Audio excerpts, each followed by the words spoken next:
Got it. Okay. So Betsy Craig is the nation's leading expert on food allergies, menu labeling, and certifying products and facilities as free from food allergens. As CEO and founder of MenuTrinfo, she is dedicated to helping food service operators protect lives and health every day. MenuTrinfo is responsible for menu nutritional information affecting over 100,000 restaurants, allergy training for hundreds and thousands.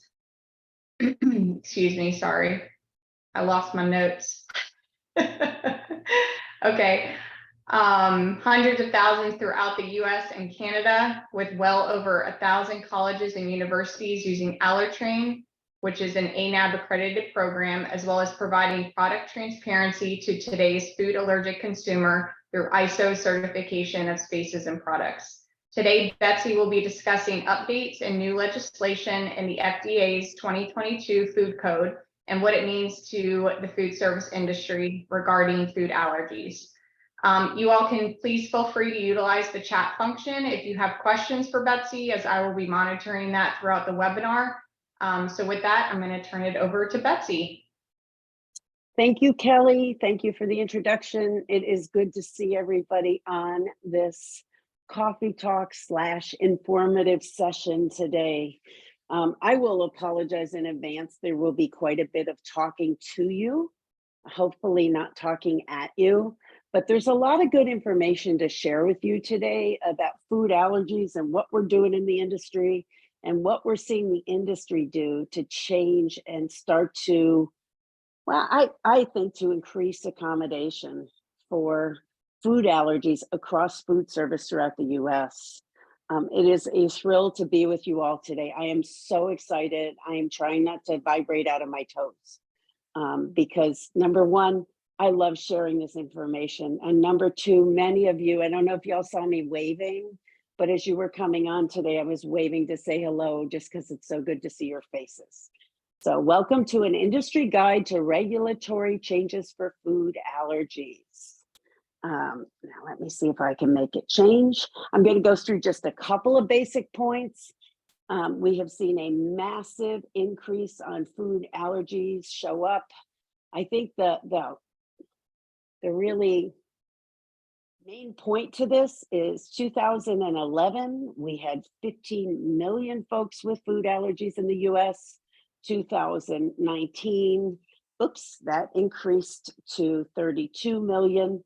There is a leveling of the number. I had a good conversation with the person at Northwestern that did the lion's share of this study to increase it. And there was a leveling of the number that made the uptick so large. However, there is a huge increase as well in those with food allergies. We're going to make sure that's not doing that on purpose, the advancement. It's always important to remind people that just simply a milligram of peanut protein can cause anaphylaxis. So every bit matters. Teaching that, training that, and reiterating that over and over is always a good idea. I liken the reminder to putting the seatbelt on an airplane. I've been on 2 airplanes in the last 3 days, and both times they told me how to put my seatbelt on, which I learned back in 1971. So we say it over and over. I always like to talk about why this matters.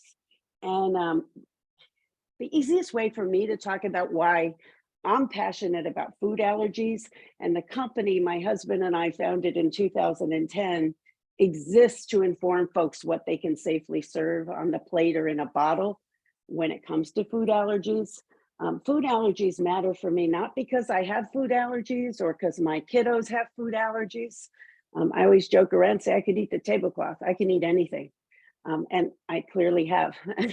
But the truth of the matter is I care about people with food allergies because I do believe that hospitality is about serving others and doing it successfully, and feeding people might be one of the most intimate things that happens between strangers, and we need to keep it safe. Food's supposed to be love. It's supposed to be medicine and love.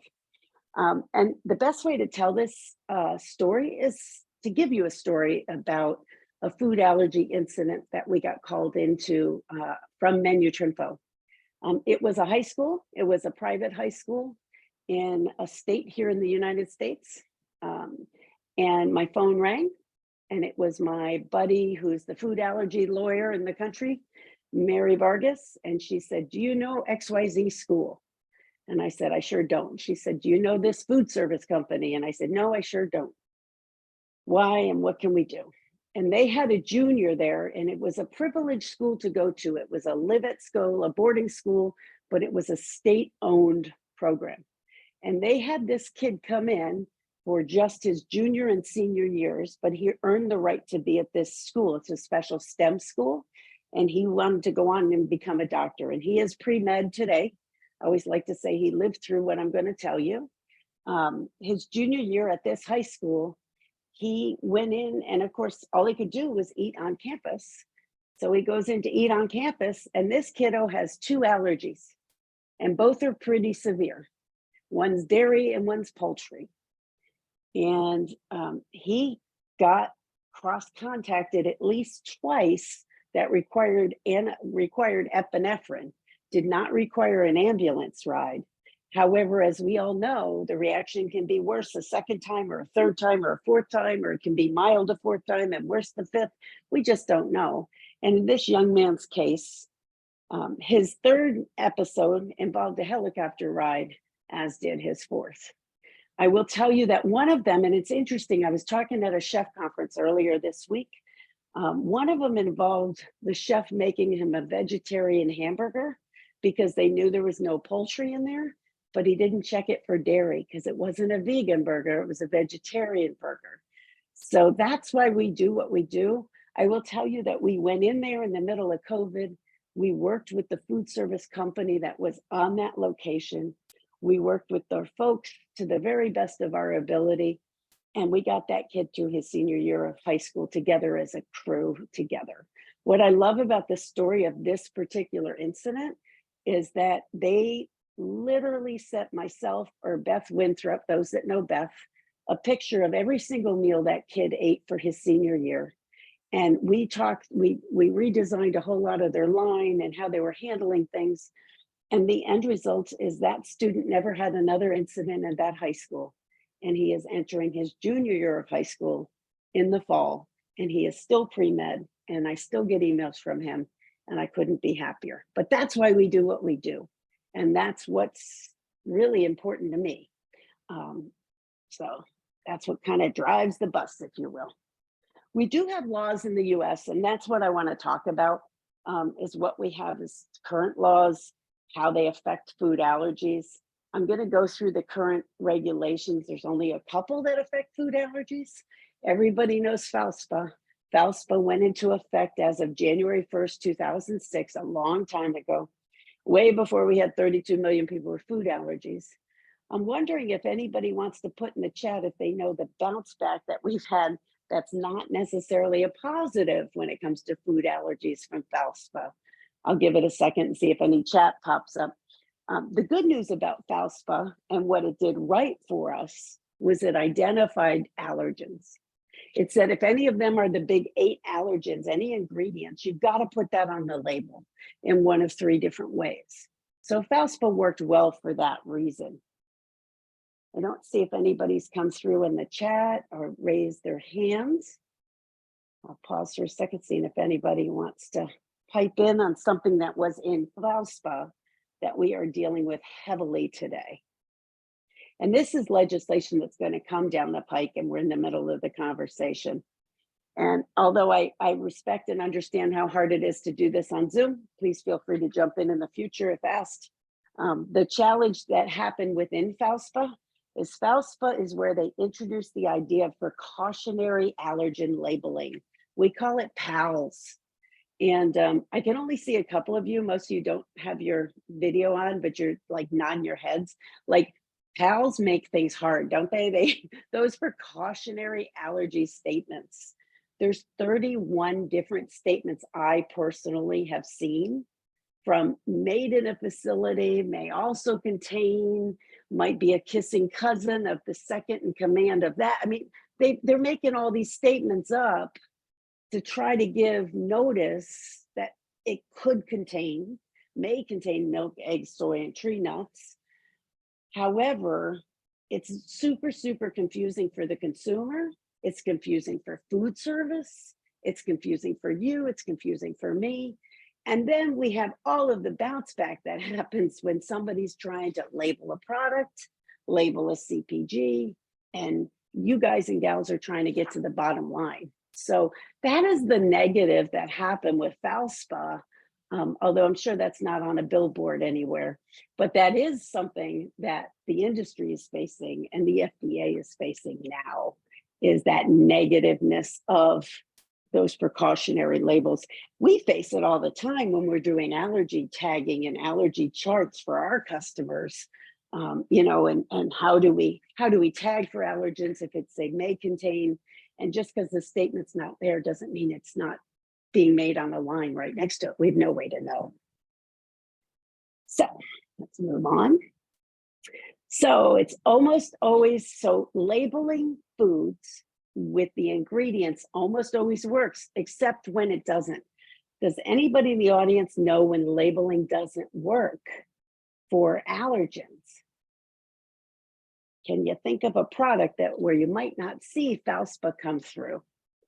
Well, just for brevity and to keep moving forward on the webinar, I will give you the answer and let you know that it happens in fruits, it happens in vegetables. There are some cheeses where we don't identify allergens. There are cheeses where gluten is contained, those aren't identified. Think about things like meats. And then when it comes to food service, we actually have another area where we don't see foods disclosed. And I think we have quite a few in food service on this particular topic today, on this webinar today. So here's an area, and I don't know if Eric's on here, but a shout out to my friend Eric from Eaton Park Hospitality. We had a great conversation one day, and one of the challenges that we all face in the industry is you may order a case of granola, and granola may have the ingredients listed on the outside, but not the inside bags. And that cardboard box is going to hopefully recycling. And those bags are sitting on the shelf without the allergen tags, the way FALSPA intended. Similar to croutons you see here. The allergens are on the box, but they don't transfer over to the bags. So I would be remiss if I didn't give you a couple ideas as to how to handle that. So this is, FALSPA gives us the label on the box. How do we make it go for the bag? So I really believe we can handle this. We can solve problems. We can do hard things.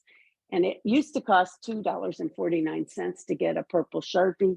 Now it probably costs $6.49, but that same purple Sharpie can work. That one can list you can take a Sharpie and have your receiver put allergens straight on that bag. They can go right on the cellophane, right on the metal, right on the plastic container. You can use stickers. We sell stickers. There are sticker companies that sell stickers for allergens. That's an easy fix. There's a couple of different things you can do. Somebody said Monday, they said, well, you can keep the box. And I thought, well, you know, you can keep the box, but when you have one bag out of 20 that's left inside the box, we all know the box isn't gonna make it much longer. So we really like the idea of using a purple Sharpie or some kind of label on the package to identify the allergens. But let's get back to legislation and that exciting topic. The exciting topic of legislation that's coming down in different parts of the country, some of which you've seen and know about, some of which is brand new. And please feel free to jump questions in the chat. You can send them straight to Kelley, who's a co-host, or you can put them for everybody to see. So some of the laws we're seeing, Elijah's Law. When we talk about Elijah's Law, Elijah is that sweet little 3-year-old boy who did not live through his food allergy incident. He is a young kiddo who was born to the two adults you see off to the right, Thomas and Dina. I have their full permission to tell Elijah's story, so I do. I don't like talking about children who died from food allergies, but out of great pain can come great results. But probably the worst thing any parent could ever go through, period, of course. And Elijah was home from the time he was born till he was 3. And he was home being taken care of by his mom and dad and family, mainly because of his allergies. They were definitely a challenge for him. and for the family. And the family knew they had to, accommodate. He had multiple allergies. However, one of the allergies was, or multiple allergies, and one of the allergies was dairy. So they send this child off to a daycare center. I believe it was in Hell's Kitchen, New York. It was a city-run facility. They were very, very, very diligent to make sure the daycare center knew about their son's allergies and to do the very, very best they could. And they put him in daycare on a Monday. And on Wednesday, somebody served him a grilled cheese sandwich. They didn't know grilled cheese had dairy in it. And that boy didn't live through that. And that is the sad, sad, sad state of what happened with Elijah. Well, out of that came Elijah's Law. And Elijah's Law, we're starting to see more and more Elijah's Law in different states. It has passed in New York and Illinois. It is absolutely on the docket and been introduced in Pennsylvania, Virginia, and California. And I actually think California passed it.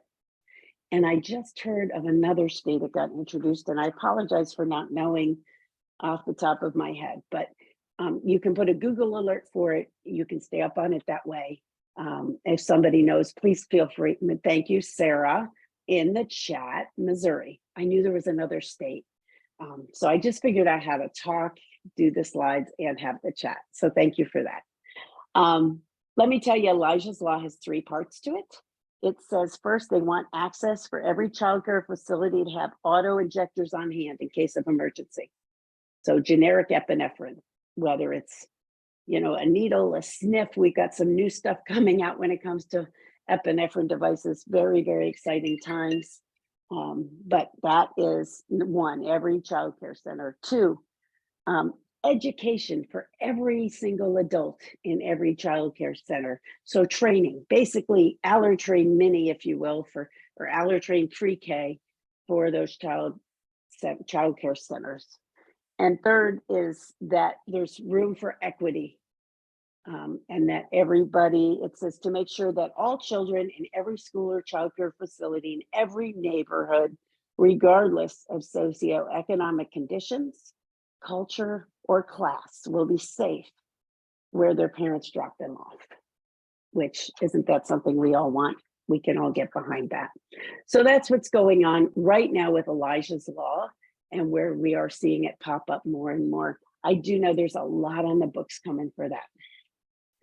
Next, we talk about other food allergy legislation. If you take an Allertrain, you might recognize the slide. Massachusetts Restaurant Association was the first in the country to pass mandated training, announcements, and posters. And then we have other states that did posters, statements, and ANAB accredited training. So a poster is a basic food allergy poster, a statement along the lines of please inform your server if anybody in your party has a food allergy, and ANAB meaning ANSI accredited training. It's ANSI, National American Standards Board. I don't know, they keep changing their acronym, but basically you go through accreditation to make sure your training has weight and depth. And Allertrain was the first allergy training course to be ANAB accredited, and there's 8 or 9 more, and I'll get into that in just a little bit. Here's the states that require allergy training, and every place that's in yellow, the allergy training by Allertrain is accepted. Massachusetts is the only place we're not accepted. Almost all of them are ANAB. Some you need to get it, go through the process of getting approved. And we have the amazing Laurel in-house to make sure we get it approved. Hey, Brandon, thank you, Rockstar. He's like, yeah, I heard you stumble. I can look this up. ANAB stands for ANSI National Accreditation Board. Thank you, Brandon, for that. These are the other options for training. There's ours to the left. I do think we're the best. Of course, I would think that. But the other trainings that are all ANAB accredited are there for you to take a look at. If you want to go cheat on me, you can go that way and cheat on me. I'll just say the truth. Let's see. One of the cool things that's happened in the last couple of years is we've gotten our course accredited by more than just ANAB. We have had dietetic credit for RDs and DTRs, but and ACF for quite a while, but we're back on with the School Nutrition Association, as well as the only one for National Health Environmental Health Association, NEHA, out of Denver. So food sanitarians can get continuing ed credit for our course, which is wonderful. And some information about where the posters are required, and the allergen awareness posters and menu language. Again, menu language being please inform the server if you have a food allergy. Panera lawsuit, oops, how'd I do that? Sorry, y'all. I'll talk just for a second on the Panera lawsuit, something similar to a grilled cheese sandwich with Elijah. Family orders a grilled cheese sandwich, says there's a peanut allergy, no peanut butter on the online order. And the server that made the meal at Panera mistook no peanut butter for add peanut butter and added a tablespoon of peanut butter on a little girl's grilled cheese sandwich. Little girl's okay. However, it's a very, very costly mistake. As I was saying Monday night, I don't think anybody ever gets up and goes to work with the intention of harming a child. So there's that. Sorry, you guys. And then we have a number of different lawsuits pending in a bunch of different areas. For a while, it really seemed like right behind the Leslie suit, which hit the college university sector, it really looked like universities was going to be the only place we were going to see this. And what I can tell you is today that that's not the case at all, that there are pending lawsuits in just about every area of food service. And there are definitely some when it comes to packaged goods. Whether it's, I've heard of a case about a year ago where a large retail vendor was being sued because they allowed somebody to put stuff on their shelf that's a soft claim of dairy-free, and there was dairy in it. So they're holding not only the company that made those crackers, but the retailer got nailed in that suit too. So it hasn't come to pass yet, so I don't know the outcome, but we live in a litigious society. That's the best thing I can say to that. Okay, let's go on to what's more current legislation. But recent current. So this just took effect January 1st of 2023. And ADA is now Academy of Nutrition and Dietetics. Thank you, registered dietitian Kelley, for helping me not stumble on that, and nothing but respect for all of our great RDs on the call. So the FASTER Act had, I think, 7 or 8 nonprofits involved in getting it through. I do know that FAIR and FACT were 2 massive organizations that were trying to get the FASTER Act passed, but it did pass in April of 2021 during COVID. Nobody thought it would, but it went through right in the middle of COVID, and it got enacted as of the 1st of this year. Now there's a couple parts of it. Oh, who knows what this act did for or to food service? I'm going to pause and ask if anybody knows already the negative bounce back from the FASTER Act.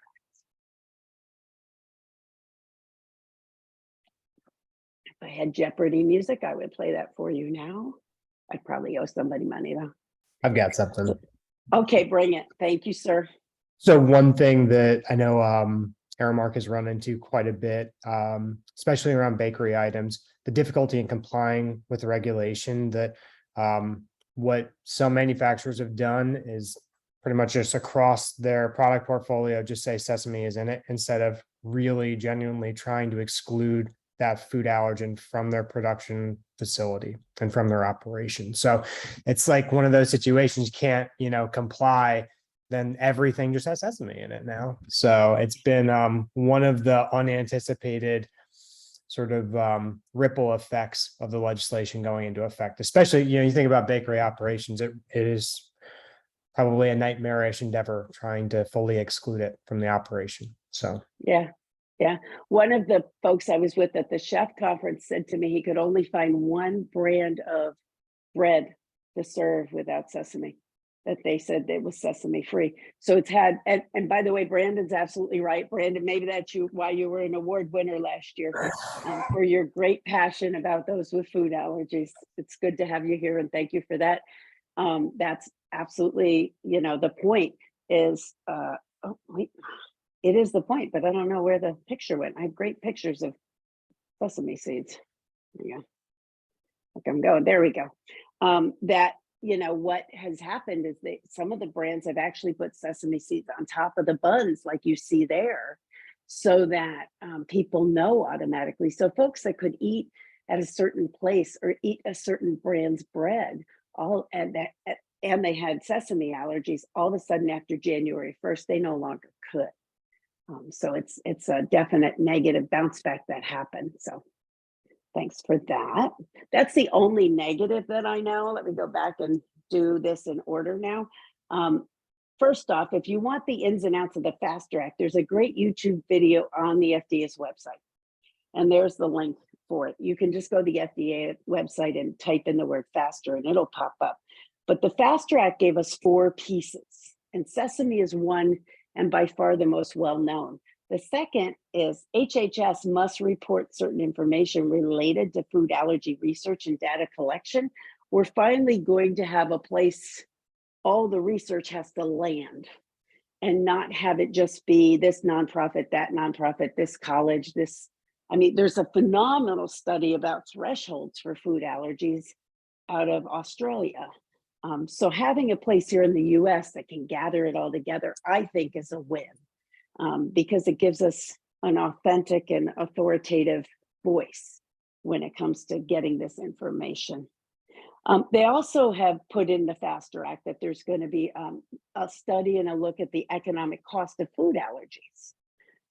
And that will be helpful to those that need to study it and need to know the outcome. And then they expand the current guidance on patient experience data to include food allergies. So what happens to the folks with food allergies? I mean, we have 3 to 4 children in every classroom with a food allergy today. I always say, when I started in food service at the Ponderosa on Erie Boulevard in Syracuse, New York, I could feed anybody anything because nobody had food allergies, and it was a long time ago now. And today it's drastically different. So looking to see the patient's experience, the individual's experience is going to be quite important. So now we have 9. Now we have sesame. And this is how the I love her. I think she just really explains how people feel about adding sesame to buns. Look at that. That's what they did to us. I don't know where this is going to bounce out.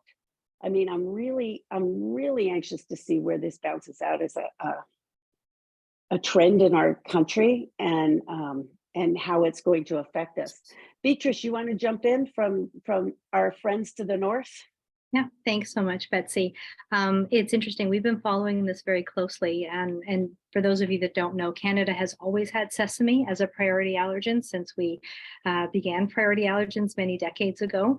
So seeing this kind of trend in terms of the addition of a small amount to the ingredient list is obviously quite concerning for consumers and something that we're following. I just wanted to raise the issue that, as I said, we've always had sesame. It is difficult in Canada to find a bread, a roll, a bagel, etc., that doesn't have a may contain sesame. But thankfully, we haven't seen the same trend that you're seeing currently in the US about adding a small amount of the allergen as the last ingredient on the label, whether it's flour, whether it's the actual seed, etc. So it would be, our point has always been, and we've iterated this with other patient groups in the US. Why is it different? We have the same multinational companies that produce bread in Canada as well as in the US. Our labeling laws have always been very stringent around sesame, so anything imported into Canada also had to be labeled for sesame. We've reached out to our in multinationals here that have, as I said, multiple locations to ensure we don't see that trend coming. But, it would be interesting to understand the differences and why there is a need, or there feels to be a need to add that in the US when it's not necessarily, when it's the same issue exists in Canada, but we're not seeing that.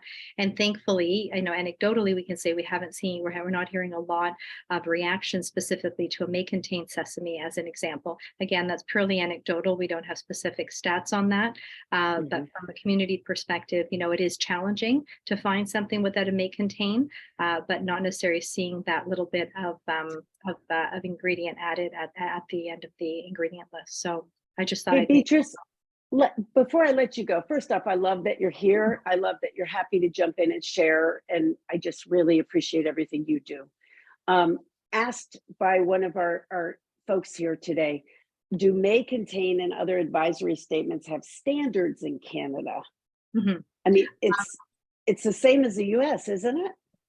It's the same in the sense that it is not a regulated, and it's not specifically regulated by Health Canada, other than it has to be truthful and not misleading. So kind of that general catch regulation that talks about, not to be used in lieu of good GMPs, must be true, etc.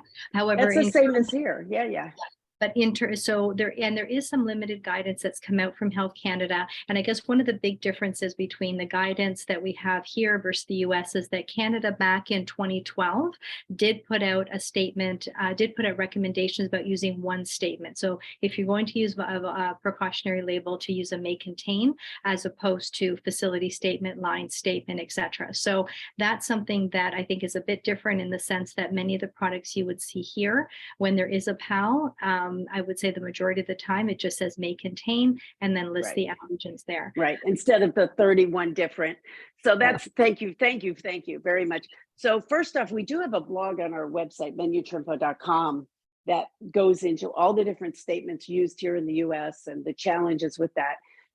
So Beatrice, thank you. I thought it was the same, and I think the US is just taking it to different lengths. And so we will see. We'll see how it rolls out. That's certainly got our attention.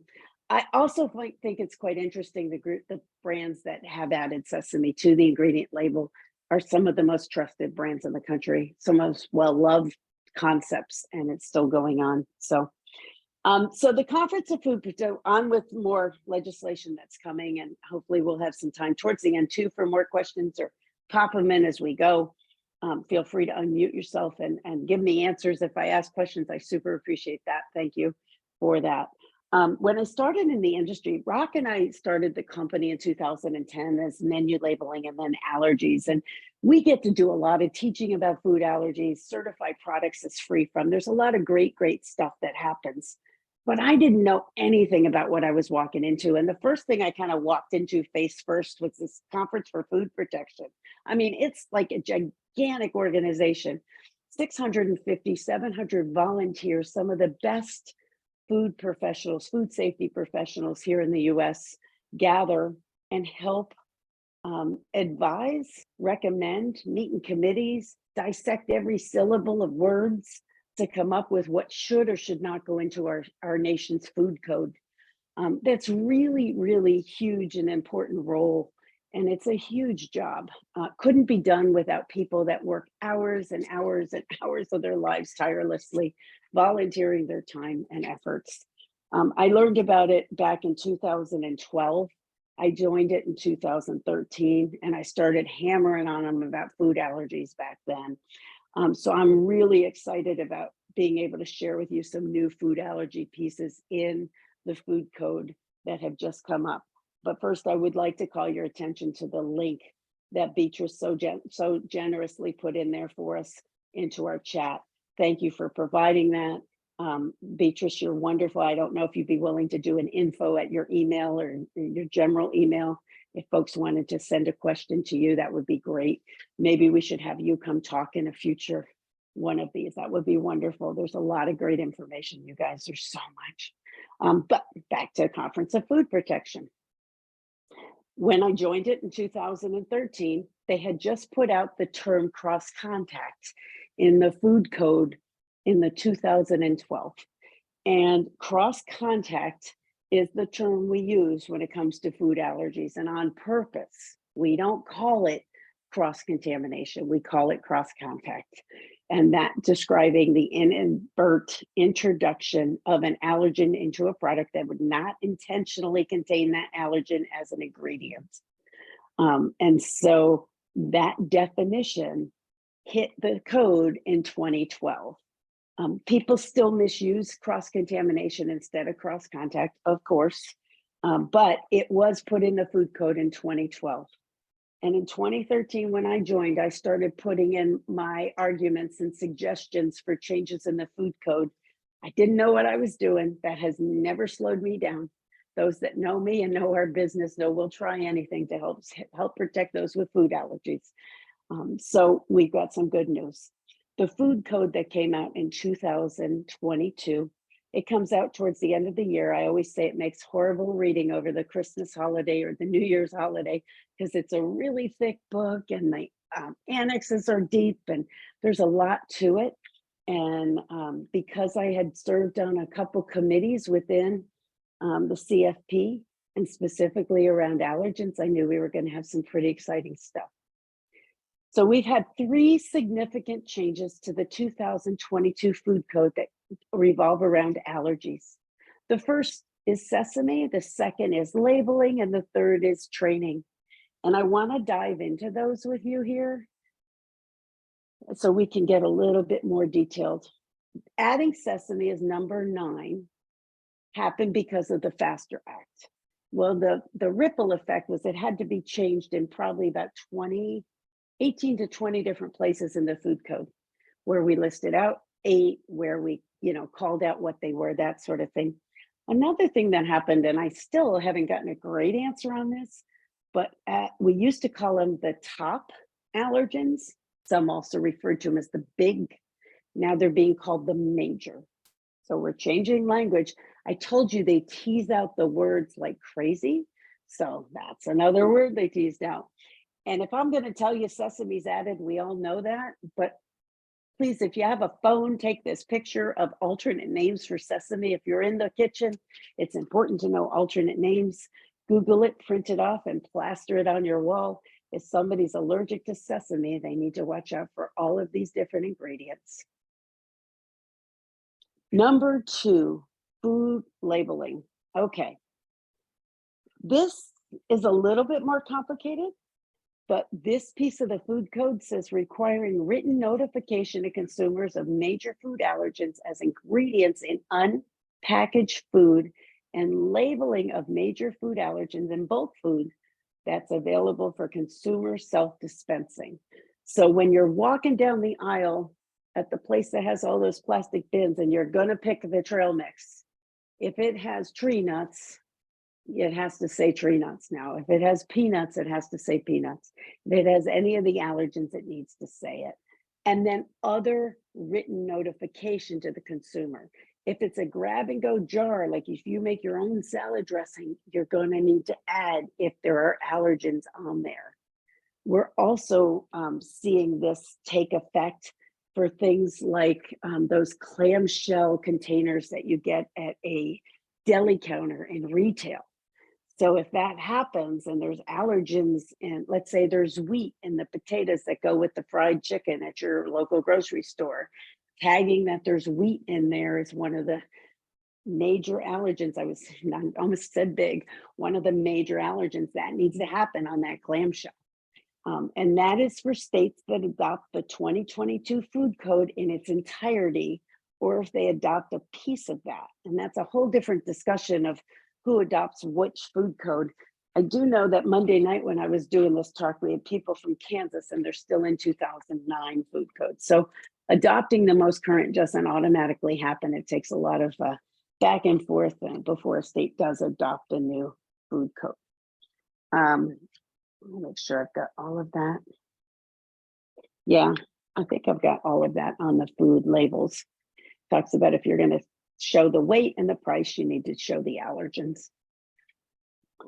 This is just an example of an old allergen chart we did years and years ago. Actually, it was one of the very first kitchens we did. It's really funny. It still goes on it. And this has 8, not 9, and doesn't include gluten, doesn't include corn.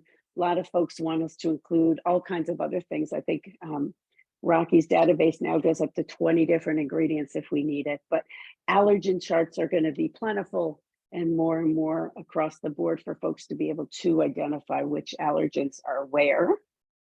And then I want to unpack the training piece. So I didn't get everything I wanted, but I got a lot. I wanted the food code to say ANAB accredited training mandated. One manager, one person at all times at every single location once you adopt that food code. I didn't get my way, but that didn't slow me down. I did get part of my way, and part of my way was there are now 4 items that are required for training for the person in charge in any state, any area that adopts the food code. The first item is that you be able to recognize symptoms of an allergic reaction and how to respond. Vital, life-saving, very valid, very, very important. Step 1, know what's happening if somebody's having an allergic reaction and what to do. Step 2, that the food allergen ingredient be identified and labeled.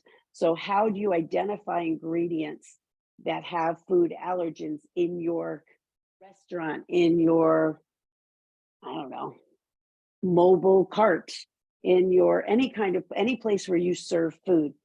And by the way, labeling this, identifying this and labeling this in the US is 8.5 years behind what they're doing in Europe.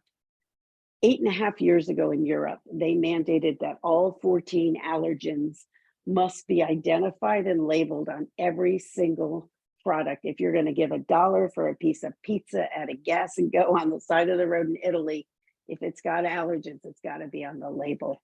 And this is us in the US starting to come up to where they are in Europe on it. Number 3, the principle of allergen cross-contact prevention concerning a major food allergen. And the words, as awkward as they are taken straight from the code. And the bottom line is that how to prevent cross-contact has to be understood by those in food service.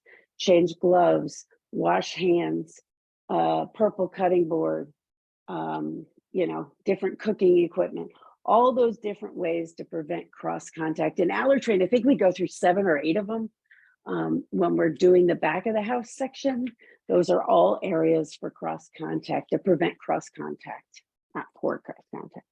And the final is that the food establishment specify procedures, process, communication, and controls for allergen management. That's not a small bullet, y'all. Pardon me. Having policy, procedure, process is vital. We always say no policy is a policy. Making sure your staff, everybody knows what to do and how to communicate that. And this is training people, training managers, training what they call PICs, person in charge, in the food code on how to handle this when it comes to food safety. Let me see. Okay, let's look at any questions on that. Go ahead. Yeah, food trucks, definitely. Food trucks are gonna have to identify allergens. Give you $1. Nothing costs $1 anymore, does it? No, not since COVID. Give us $10. You can have a half a Coke. That's it. Okay, the next big thing for food allergy safety in the country. I'm really excited. There's some crazy stuff coming down the pike. Not crazy bad, but really, really exciting. We're going to see some super stuff around airlines. There was just a piece in legislation. It's not in here. It came out within the last 3 days. It's not in here, so I'm just going to verbally tell you about it. It's section number 527 of an act, and Sarah, my Sarah buddy from Hungry Harry's, go ahead and put that act in the chat. I know you can find it. It's what Leanne did. It's updating the FAA medical kit on airplanes, including epinephrine in the medical kit. And it's all a direct result of people having allergic reactions in the air and being told they're full of it and just sit down, all the way to we got to land this plane and everything in between. So that legislation's coming, and section 527 is the coolest thing ever. And yes, I really did just remember that number. But let's talk about the ones I was prepared for. Like I said, that just came a couple days ago. So more to come on that. Protecting Children with Food Allergies Act. This is Senator Duckworth and Senator Durbin, both from Illinois. There we go, you guys. Sarah's got it. It's in chat. Yes, yes, yes, yes. Go Illinois. Illinois is strong. Strong on food, strong on miracles in my life, and just strong on food allergies. So these two think that putting forward this act, it's Senate Bill 121, Protecting Children with Food Allergies. The idea is, in order to protect children with food allergies, school food personnel must be trained to prevent, identify, and respond to food-related allergic reactions. Basically, what they came out with is, if you're getting government money, if you're part of the school lunch program, if you're part of the school breakfast program, if you're part of the milk program, summer food service program, I used to be in that. Oh my gosh, we would feed so many kids throughout the summer. The WIC program, any place the government is stepping in to help feed folks, then you should have training on food allergies. And that's what this bill is related to. I think it's reasonable. I don't think it's going to be super easy to pass, but they've gotten a lot of momentum. So that's coming in the rearview mirror. Also coming in the rearview mirror is this one by Blumenthal. Boy, Pallone. Is it Pallone? Pallone? I don't know. I'm so sorry. I know it's Blumenthal. At any rate, Kelley, if you know, you can unmute and tell me. You don't know either. Okay. She's like, don't call on me. This bill, Pallone. Thank you, Sarah. You're awesome. The bill would update front of package food labeling requirements. We've been working on front of package labeling requirements since we realized 2/3 of the country is overweight or obese. So we've been trying to stick calories up our nose since way back then. Now the idea might be bolder allergen statements, which would be amazing. I want to blow up my certified free from label huge so people see it. Getting that out there, getting it so people understand what's in the product. This is front of package labeling, require updates to the ingredient list on packaged foods, and apply consumer friendly labeling requirements. So that bill was introduced. As you can tell by the date, it just happened in April. It's long enough ago that I have a slide, but it's still pretty new. I haven't seen much momentum yet on that. But more will be revealed, and stick with us and make sure you're on the MenuTrinfo newsletter, because every month we're sending out recaps of different things we hear about, and it's a great way to stay in touch and stay on task with that. This next two slides is talking about the biannual meeting for the Conference of Food Protection that just happened in Houston. That I attended virtually. And I just thought you guys might enjoy seeing this because it's overwhelming to me. So I thought you might feel the same. This is how many items related to food allergies they talked about over a 3-day period of time. And there's another allergy subcommittee forming. I threw my hat in the ring. I hope they pick me. I don't know if they will. I kind of torment them when they let me go and talk. But I really, really think some of this is so important. These are all issues that have been submitted. I will tell you, my name isn't on any of them this time. I gave it a break, but I'm coming back around because there's still stuff I want to see too. So if there's stuff you want to see, please connect up with me. Let me know about it. I'm happy to share information and take something forward with you. Anybody can introduce an issue if you have a thought about what should happen and change in the food code. It's a long tail. It takes a long time. I waited almost 10 years to see some of this come to fruition, but I'm glad I didn't miss it. Okay, and then I do have one. Oh, good. Somebody else volunteered. That's wonderful. Yeah, Brandon, you would be amazing on it. We do have available on our YouTube channel, which is where you're going to see this. If anybody wants to see my rambling here, you're most welcome to it. But it's on the MenuTrinfo YouTube channel. This will be something that our very own Kelley and Claire presented about the difference between certified free from and allergen. So we do products that are free from and have labeling on them that declare they're free from allergens. But we also do in dining areas, footprints, facilities, entire restaurants that are free from allergens, or have a designation of something that has been allergen checked, meaning it meets our standards to be able to accommodate those with food allergies. And so folks ask us pretty regularly what's right for their facility. And if you're thinking about it, now's a great time to hop on before fall. This is my one commercial plug into this for you all today. I appreciate many of you on here do AllerTrain. I recognize the names. I see some people on here that are trainers. Thank you for your vote of confidence. Thank you for trusting us to be your training solution. I think you made the best choice out there, but of course I do. And then with that, this is how to reach out to me. You can follow me on LinkedIn. You can connect up with me on LinkedIn. That's the office line. Kelley, I don't know if you have any questions or not.